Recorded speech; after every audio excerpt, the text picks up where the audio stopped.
দর্শনার্থীদের পাস আমরা সিমসাগর ভাই মাইক্রোফোনটা আপনার দিকে।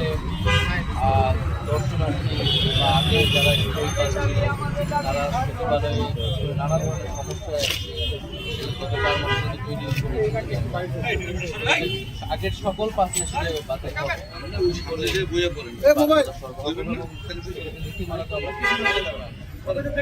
সাংবাদিকদের আগের পাশে বাতিল হবে।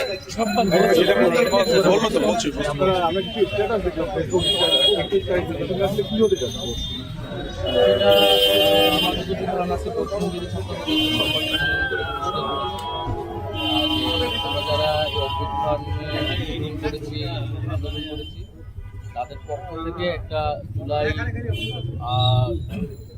জুলাই প্রক্লেমেশন আসবে, একটা ঘোষণাপত্র আসবে যে কোন ঐতিহাসিক প্রেক্ষাপটে দাঁড়িয়ে এই ধরনের কি অভ্যুত্থান সংঘটিত হলো বা আমাদের সরকার পতনের ঘোষণা দেওয়া লাগলো, এবং এই জুলাই অভ্যুত্থানের ফলে আসলে ছাত্র জনতার সত্যিকার আকাঙ্ক্ষাটা কি ছিল সেটি ব্যক্ত করার জন্য একটি ঘোষণাপত্র জাতির সামনে হাজির করা হবে।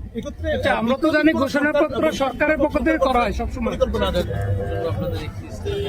ভাই আগে ঘোষণাপত্র তো সবসময় রাকিব ভাই সবই নিয়েন।